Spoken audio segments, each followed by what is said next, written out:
हाँ तो मित्रों, कैसे हैं आप सब लोग। आप सभी का स्वागत है आपके अपने यूट्यूब चैनल। देखो, आज हम जानेंगे आवृत्ति के आधार पर ध्वनि जो है तीन प्रकार की होती है। कौन कौन से प्रकार होते हैं ध्वनि के? तीन प्रकार की होती है आवृत्ति के हिसाब से। देखो, आवृत्ति क्या होती है पहले ये समझो। आवृत्ति आवृत्ति का मतलब होता है, मतलब ध्वनि का बार बार दोहराना आवृत्ति कहलाती है। ध्वनि कैसे दोहराती है? जैसे तुम बंद कमरे में आवाज़ चिल्लाओ बंद कमरे, तो आवाज़ तुम्हारी दो तीन बार, कई बार ऐसे करके सुनाई देगी, रिपीट होगी बार बार।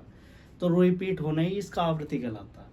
मतलब दो घूम उसकी आवाज़ के दोहराने की संख्या को आवृत्ति कहते हैं। तो आवृत्ति को देखो तरंगों के हिसाब से तीन भागों में बांटा गया है। एक तो श्रव्य तरंग, अवश्रव्य तरंग और पराश्रव्य तरंग।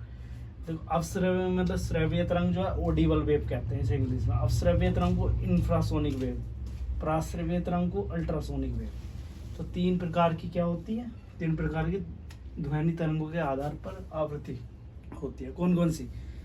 श्रव्य तरंग, अवश्रव्य तरंग और पराश्रव्य तरंग। श्रव्य तरंग, अवश्रव्य तरंग और पराश्रव्य तरंग। तो ये हम बताएंगे तुम्हें, देख लो इसे समझेंगे। अब हमने क्या समझा पीछे कि तरंगे तीन प्रकार की होती हैं, मतलब आवृत्ति के आधार पर तीन प्रकार में बांटा गया है तरंगों को। कौन कौन? श्रव्य, अवश्रव्य और पराश्रव्य। श्रव्य, अवश्रव्य और पराश्रव्य। देखो, श्रव्य क्या है? श्रव्य में ना, श्रव्य केवल मानव सुन सकते हैं इसे। इसकी आवृत्ति जो होती है ना 20 हर्ट्ज से 20,000 हर्ट्ज तक होती है। केवल और केवल मानव सुन सकते हैं इसे। और इसका जो मतलब समय रहता है ना, 1/10 सेकंड तक इसकी आवृत्ति रहती है, मतलब सुनाई दे सकती है। इसका प्रभाव 1/10 सेकंड तक रहता है। आवृत्ति का मतलब क्या है? देखो, आवृत्ति मतलब वापस आवाज का दोहराना आवृत्ति कहलाती है। जैसे बंद कमरे में मैं बोला हेलो, तो मेरी आवाज 4-5 बार सुन दी, हेलो हेलो हेलो हेलो।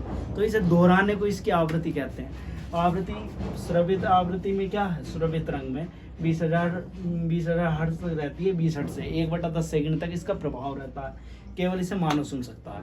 और दूसरी तरंग है अवश्रव्य तरंग। अवश्रव्य तरंग इसे 20,000 हर्ट्ज से कम रहता है। 20,000 हर्ट्ज से कम, 20,000 हर्ट्ज से कम, मतलब मानव नहीं सुन सकता इसे केवल जानवर सुन सकता है। देखा होगा तुमने, पशु पक्षी और जानवर तूफान आने से पहले ही दूर से ही संभावना लगा लेते हैं कि तूफान आने वाला है, और अपने घोंसले में छिप जाती हैं चिड़िया। और कुत्ते को पहले ही पता चल जाता है और जानवर को पहले ही पता चल जाता है कि तूफान आने वाला है। उसका कारण क्या है? क्योंकि वो अवश्रव्य तरंग सुन सकते हैं पहले ही, अपनों से पहले सुनाई आ जाती है उनको। हमको नहीं आ पाती क्योंकि वो छोटी से छोटी आवृत्ति को सुन सकते हैं, हम नहीं सुन सकते। तो अवश्रव्य तरंग किस में 20,000 हर्ट्ज से कम रहती है, मतलब जिसे जानवर सुन सकते हैं। और एक तरंग और है पराश्रव्य तरंग। पराश्रव्य ये तो 20,000 हर्ट्ज से भी अधिक रहती है, हम नहीं सुन सकते। हम भी ठीक है, हम कौन सी सुन सकते हैं? जो 20 हर्ट्ज से 20,000 हर्ट्ज तक हो उसे हम सुन सकते हैं। और 20,000 हर्ट्ज से कम हो उसे जानवर सुन सकते हैं। वो कौन सी तरंग में आएगी? वो आएगी अवश्रव्य तरंग में। और पराश्रव्य तरंग में क्या 20,000 हर्ट्ज से भी ज्यादा हो, 20,000 हर्ट्ज से भी ज्यादा हमको नहीं सुनाई देगी, वो सुनाई देगी केवल डॉल्फिन और चमगादड़ को। देखा होगा तुमने, अगर तुम्हारे घर में रात में अंदर चमगादड़ घुस गई तो चमगादड़ अपनी मतलब आवाज ध्वनि मारती है और दीवारों से टकरा कर वापस उसकी आवृत्ति, मतलब ऐसा आवाज की खोज करती है। देखो कैसे, मार्ग की मतलब रास्ता खुद बनाती है। वो उसकी आवाज लग के दीवार से अगर वापस उसके कानों में आ गई तो उसे पता है कि आवाज भाई आ रही है वापस लौट के, यहाँ जगह नहीं है, घूमती रहेगी, चक्कर काटती रहेगी, फिर बोलेगी दोबारा। और जहाँ टकरा के इधर को निकल गई, उसकी आवाज के पीछे पीछे वो चली जाएगी। तो मार्ग खुद ढूंढती है। कौन? चमगादड़।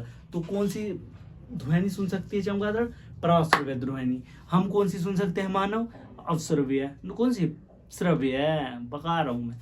और अवश्रव्य कौन सुन सकता है? केवल जानवर। और श्रव्य केवल मानव। और अवश्रव्य केवल जानवर। 20 हर्ट्ज से कम रहती है, और 20,000 हर्ट्ज से ज्यादा रहती है वो पराश्रव्य है। और बीच में जो रहती है 20 हर्ट्ज से 20,000 हर्ट्ज के, वो कौन सी है? उसे मानव सुन सकते हैं, जिसे कहते हैं श्रव्य तरंग। और अवश्रव्य तरंग जिसे जानवर सुन सकते हैं। और पराश्रव्य तरंग जिसे डॉल्फिन और चमगादड़ सुन सकती हैं केवल। हाँ तो भाई, आज अगर आपको ये टॉपिक समझ में आया हो तो भाई लाइक करना वीडियो को, अन्यथा कोई बात नहीं है, जबरदस्ती नहीं है तुमसे कोई भी, ठीक है। तो देखो ये टॉपिक से तुम्हारा ग्रुप डी में आरआरबी, एनटीपीसी और जितने भी रेलवे का एग्जाम है उनका क्वेश्चन आंसर बन सकता है 100%, क्योंकि बनता है। इसमें से पूछ लेता है कि जानवर कौन सी ध्वनि को सुन सकता है। उसमें 3 ऑप्शन देगा आपको, श्रव्य, अवश्रव्य और पराश्रव्य। तुम क्या बताओगे? होगा ना। अगर तुम्हारे याद ना, पराश्रव्य आती है सबसे सबसे ज्यादा ऊपर पराश्रव्य, अपश्रव्य और नीचे श्रव्य, नहीं पराश्रव्य, श्रव्य और अपश्रव्य। अपश्रव्य सबसे नीचे, श्रव्य बीच में और पराश्रव्य सबसे ऊपर, मतलब 20,000 हर्ट्ज से भी ज्यादा है। ठीक है भाई, मिलते हैं इसी के साथ नेक्स्ट